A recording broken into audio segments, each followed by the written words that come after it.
Hey guys, it's the Mad Master here once again with another video. And pardon my slovenly appearance, not that I give a shit because I just do videos for myself or, the few subscribers that are actually catching on now. So, you can expect an improvement in quality, but, right now I'm just trying to pump them out. Quantity, no, I don't know. But anyways, this is about the newly announced Guns N' Roses reunion and a lot of the criticism that has befallen it. So a lot of people are saying that it's not the original reunion, blah blah blah, wah wah, crybabies and shit.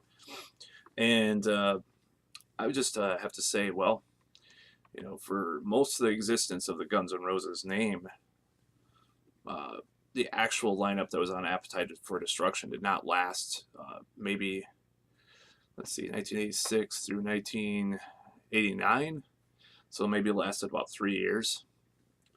I can't remember when Steven Adler left, but I know he was on the one drum recording on Use Your Illusion, and then Izzy left maybe later in the summer of 1991 of Use Your Illusion tour, and I will note that as a kid I was lucky to see. I was kind of into hard rock and metal pretty early, so I was lucky to actually have seen the Use Your Illusion tour with Izzy, actually, 1991 in Alpine Valley. So, not giving away my age necessarily by saying that, but it's just I wasn't like a fully grown adult or teenager even. I was a kid, still kind of a preteen. So I'll just say that. But I don't give a shit that much. But it was a good show, and I remember seeing Axl Rose stage dive, and they played a lot of Use Your Illusion, which a lot of people were not too happy with. But it was also the first time I saw anybody use cocaine. These guys were. I miss Skid Row. We missed Skid Row, but we went. We saw Guns N' Roses, and it was excellent. It was awesome. And I'm glad to have seen it with Izzy Stradlin still in the band. So a lot of people are missing the point as far as Guns N' Roses reunion. The major thing is, Slash and Axl getting back together. And, you can argue like if the Aerosmith reunion would have just been Joe Perry and Steven Tyler in the early to mid '80s, then would people complain that the rest of the guys weren't in there? I don't know, but Izzy, I mean, obviously understand Izzy is a very important part of the mix, and it's not even been confirmed whether or not he's part of it. Maybe they're still working on getting him, or maybe even Steven or Matt Sorum into the mix, and they're not commenting on that. But the major thing was, I think, the announcement was about Slash and Duff getting back with Axl. Of course, Duff has played shows with him throughout the years. Later on, more recently, he's played with the Guns N' Roses lineup. And the thing is, I never liked the DJ Ashbuzz impression, or whatever you want to call it, of Slash. Bumblefoot is actually a good guitarist, so is Buckethead, but I didn't like the DJ Ashbuzz guy in the mix. I think Guns N' Roses would benefit from being more stripped down if they do reunite. And there's some announcement that they will be playing some of the Chinese Democracy songs, and well, and people are complaining about that, of course. And I'm like, well, that's if that's what they want to do, that's their choice. I think some of the Chinese Democracy songs were great, like Better and There Was a Time and Street of Dreams. And I thought that some of those songs were maybe better than the Use Your Illusion, some of the Use Your Illusion filler, that was released. I thought it was a pretty good album. I thought the last maybe three songs could have been trimmed down, or they could have trimmed those down and put some more hard rocking songs on it. I thought that was a thing that they could have done. But overall, I liked Chinese Democracy better than, in some ways, better than Use Your Illusion, but not maybe Use Your Illusion 1. I didn't like. I mean, I don't like it as much, or I don't like Huge Illusion 1 as much as Chinese Democracy, because there's just some really filler songs on it. It's just like they were trying to fill out those two CDs. Huge Illusion 2, however, I kind of have a special place in my heart about, because it was the first one I bought. I don't think I actually even bought Huge Illusion 1 and 2 until maybe, or I mean, Huge Illusion 1, I should say, until maybe later I dubbed it from someone, and then, I listened to it back when we had cassette tape dubbing. And I didn't like it as much, but Huge Illusion 1, or Huge Illusion 2, really, I identified with that. So I think that it could be really good. It obviously is for a financial incentive.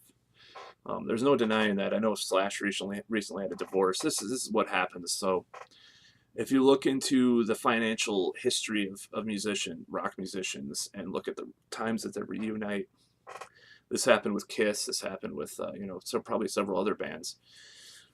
There's usually a financial incentive at play, regardless of what the propaganda that they try to perpetuate about it, like being, oh yeah, we wanted to do it for the fans, blah blah blah. Well, like for example with Kiss, it was actually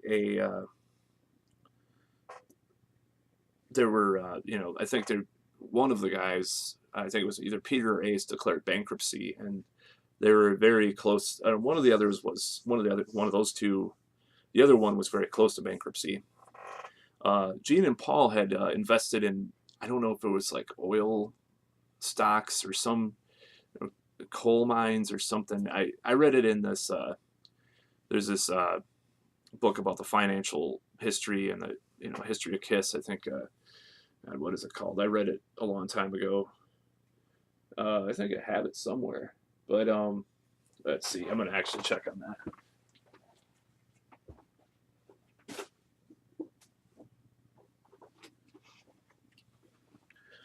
Oh yeah, Kiss and Sell. That's what it is.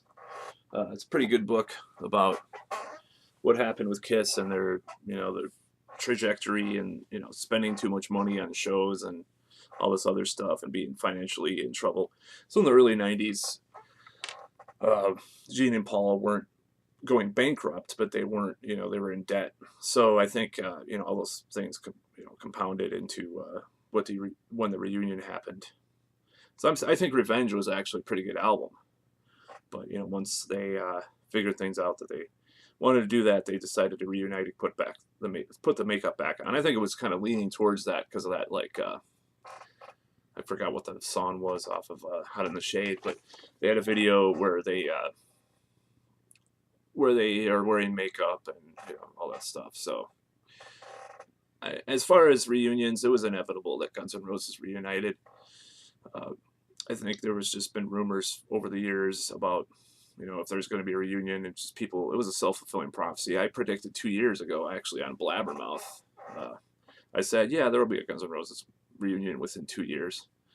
I seem to predict things pretty regularly about rock and metal that happens. It's kind of a weird skill that I have.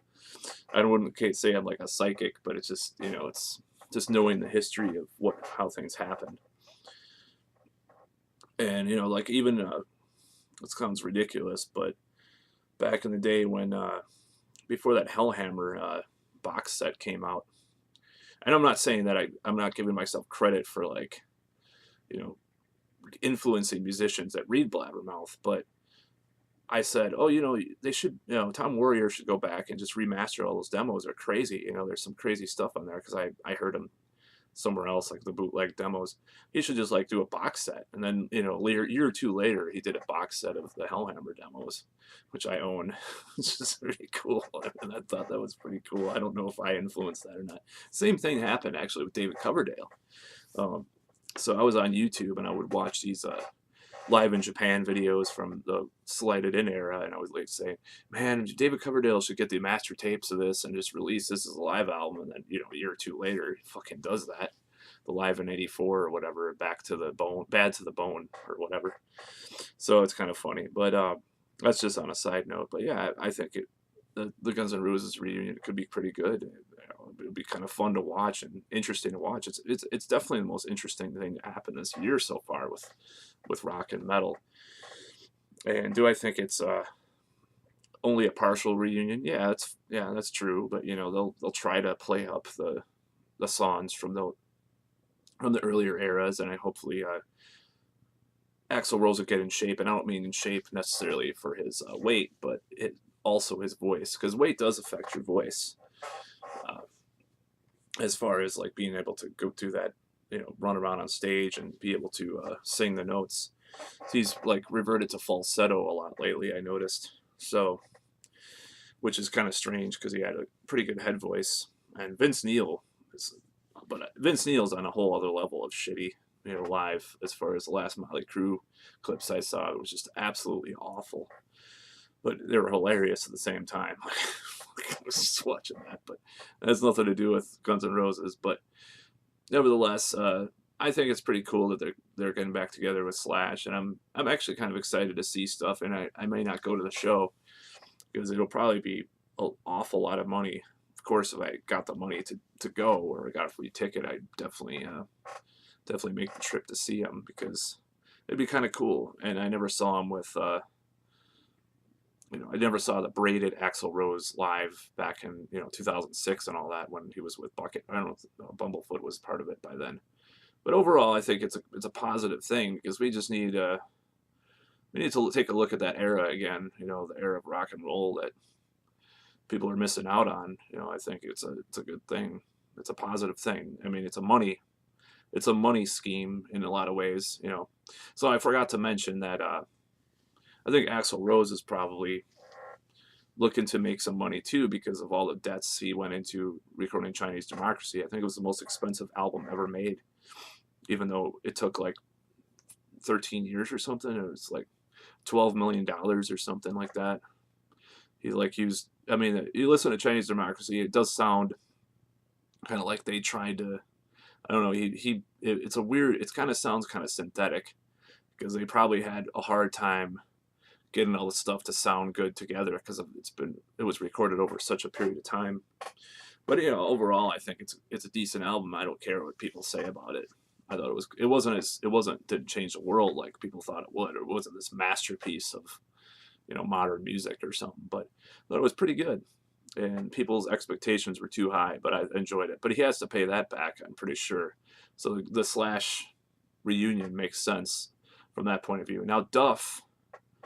He's actually a pretty financially savvy guy, and I think his whole thing is just he wants to have fun and play rock and roll. I think that's really what he's about. Ironically, like he's better at the money thing, so he probably has invested his money pretty well. Maybe I don't know about Slash, but I know Duff has done pretty well for himself, so he doesn't need the money. I think he just likes to play with the guys. Slash, I think, probably needs the money from his divorce, and Axl needs the money from Chinese Democracy, and it's kind of one of those things. And then the promoters really want to make some money because they've probably been begging him for years to do it. So those are my thoughts on the reunion of Guns N' Roses, and I'm looking forward to seeing how it develops.